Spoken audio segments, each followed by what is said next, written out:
On the morning of August 2nd, 216 BC, roughly 80,000 Roman soldiers woke up believing they were about to win the war. By sunset, most of them were dead. Not captured, not routed, dead. Stacked in piles on a dusty plain in southern Italy, cut apart by an army half their size, led by a man who had studied exactly how the Romans fought and used every single one of their strengths against them. This is the Battle of Cannae. And it wasn't just a defeat. It was a humiliation so total, so devastating, that it haunted Rome for generations. Military commanders have been studying this single afternoon for over 2,000 years, trying to understand how it was possible. How the largest, most powerful army the Roman Republic had ever assembled walked onto an open field with every advantage. Numbers, training, equipment, momentum, and was systematically annihilated by a general who had no business winning. But here's the thing most people miss about Cannae. The history books focus on the tactics, the maps with the arrows, the genius of the double envelopment. What they don't tell you is what it felt like to be one of those 80,000 men standing in formation that morning. What it felt like when the trap closed, what it sounded like, what it smelled like, what the last hours of your life looked like when you realized no one was coming to save you. That's the story we're telling today. Rome had a problem. For 2 years, a Carthaginian general named Hannibal had been tearing through Italy like a force of nature. He'd crossed the Alps, with an army of Africans, Spaniards, Gauls, and war elephants. The crossing alone killed nearly half his men and almost all his elephants. They froze in mountain passes, fell from narrow cliff paths, starved, and died of exposure. It was a feat so insane that most Romans didn't believe it until Hannibal's surviving soldiers started burning their farms. But the men who made it through those mountains were hardened beyond anything the Romans had faced. These weren't soft garrison troops. These were men who had walked through hell to get to Italy, and they fought like they had nothing left to lose. And then Hannibal started winning. At the river Trebia in 218 BC, he lured a Roman army across freezing water on empty stomachs and crushed it with a hidden flanking force. At Lake Trasimene in 217, he set one of the greatest ambushes in military history, hiding his entire army in the fog along the shore of a lake, then springing the trap on a Roman column that didn't even know he was there. 15,000 Romans died in about 3 hours. The consul leading them was killed. Reinforcements sent to help were intercepted and wiped out. Italy was in a panic. Hannibal was moving through the peninsula like he owned it, and Rome's traditional answer, throw more legions at the problem, wasn't working. Every army they sent, he destroyed. After Trasimene, the Romans appointed a dictator named Fabius Maximus, who came up with a different strategy. Don't fight Hannibal directly. Shadow him, cut his supply lines, burn the fields in his path, starve him out. It was smart, and it was working. But the Roman people were furious. They didn't want patience. They wanted blood. They wanted a real army to march out there and crush this foreign invader once and for all. So in 216 BC, Rome gave them exactly that. They elected 2 new consuls, Lucius Aemilius Paulus and Gaius Terentius Varro, and raised the largest army the Republic had ever fielded. 8 full legions plus an equal number of allied troops. Somewhere around 80 to 86,000 men, depending on which ancient source you trust. This was Rome throwing everything it had onto the table. This wasn't just an army. This was a statement. This was Rome saying, we are done losing. Hannibal had roughly 50,000 troops. He was outnumbered nearly 2 to 1, and he was exactly where he wanted to be. In the weeks before the battle, Hannibal had deliberately seized the Roman supply depot at Cannae, a strategic grain store in southern Apulia. It was a calculated provocation. He knew Rome couldn't let him sit on their food supply. He knew the new consuls were under enormous political pressure to fight. And he knew exactly what the Romans would do when they arrived. Because the Romans always did the same thing. Mass the infantry in the center. Push forward, overwhelmed through sheer weight of numbers. Hannibal was counting on it. The 2 armies made camp near the river Alpheus, within sight of each other. The Roman consuls alternated command on different days, a bizarre system that meant the army's strategy could change every 24 hours depending on which consul was in charge. Paulus was cautious. He'd seen what Hannibal could do and didn't like the terrain. Varro was aggressive, politically ambitious, and wanted a fight. On August 2nd, it was Varro's day to command. He chose to fight. Now imagine you're a Roman legionary in that army. You're one of 80,000 men forming up on a flat, open plain south of the river. The sun is rising behind the Carthaginian lines, which means it's in your eyes. A hot wind, the libeccio, is blowing from the south, pushing dust and grit into your face. You can barely see. Your eyes are stinging. Your throat is dry. It's early August in southern Italy, and the heat is already brutal. But you're not worried. Look around you. You've never seen this many Romans in one place. The formations stretch so far in both directions that you can't see the ends. The ground is shaking from the movement of thousands of armored men. The noise is enormous. Iron clanking, officers shouting, horses stamping. You feel invincible. There is no way this Carthaginian and his ragged collection of mercenaries can stand against this. That's what every man on that field believed, and that belief is exactly what killed them. Varro arranged the Roman infantry in the center, packed deeper than usual. The idea was simple. Concentrate the heavy infantry into a massive battering ram and punch straight through Hannibal's center. It had always worked before. Roman infantry was the best in the world at close quarters fighting. More men, more depth, more push. Overwhelmed them. On the flanks, the Romans placed their cavalry. Roman horsemen on the right, near the river, and allied Italian cavalry on the left. But here was the first problem. Hannibal had roughly 10,000 cavalry to Rome's 6,000. And Hannibal's horsemen, Numidians, Spaniards, Gauls, were better riders on better horses, with more experience in open-field cavalry combat. The Romans were weaker on their flanks, and they either didn't know it or didn't care. On the other side of the field, Hannibal arranged his army like a trap that hadn't been sprung yet. In the center, he placed his weakest infantry, Gauls and Spaniards, but he pushed them forward in a crescent shape, bulging out toward the Romans. On both flanks, set slightly back and angled inward, he placed his best troops, hardened Libyan infantry armed with captured Roman weapons and armor, and on the wings, his cavalry waited. The Romans saw exactly what Hannibal wanted them to see, a bulging center full of barbarians asking to be broken.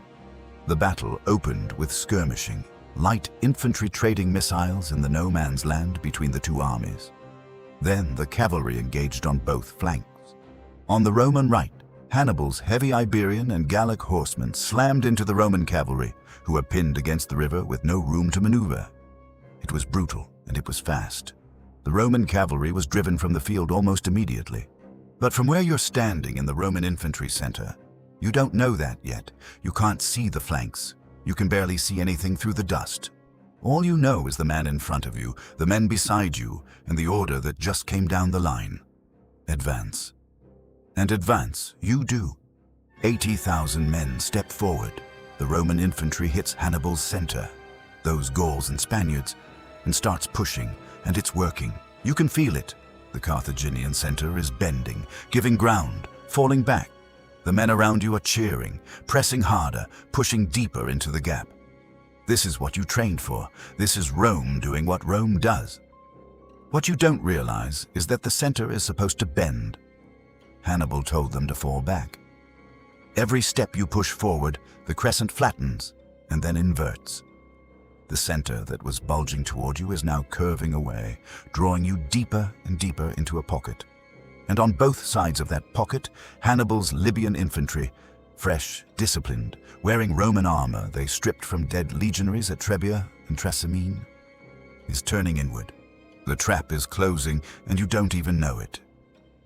On the Roman left flank, Hannibal's Numidian cavalry has been skirmishing with the allied Italian horsemen, keeping them occupied. Now the heavy cavalry that destroyed the Roman right comes thundering across the rear of the battlefield and hits the allied cavalry from behind. It's a rout. The Roman flanks are gone. Both of them, and Hannibal's cavalry, instead of chasing the fleeing horsemen like most ancient cavalry would, wheels around and crashes into the back of the Roman infantry. You're surrounded. 80,000 men are surrounded. This is the moment where Cannae stops being a battle and becomes a slaughter. And to understand what happened next, you have to forget about maps and arrows and understand what it actually meant to be trapped in the middle of that formation. You're packed shoulder to shoulder with other legionaries. The men behind you are still pushing forward because they don't know what's happening at the front. The men at the front have stopped advancing because there's nowhere to go. Libyan infantry is now attacking from both sides, and cavalry is hitting from behind. The formation is compressing. You can't lift your arms. You can't swing your sword. You can barely breathe. The Roman style of fighting required space.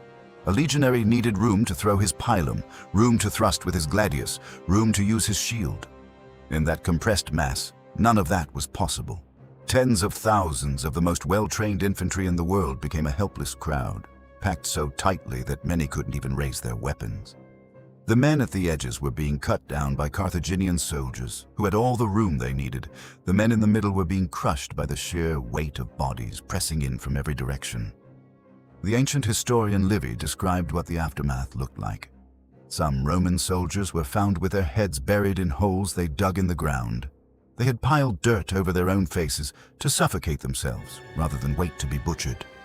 Others were found alive, with the tendons in their legs slashed, baring their throats and begging the enemy to finish them off. Wounded Carthaginian soldiers were found dead with Roman teeth marks on their faces and arms. Legionaries who could no longer lift a sword had died biting and clawing at whatever flesh they could reach. This went on for hours, not minutes, hours. The Carthaginians closed in from every direction and methodically worked through the mass of trapped Romans, killing them in groups, in clusters, one section at a time.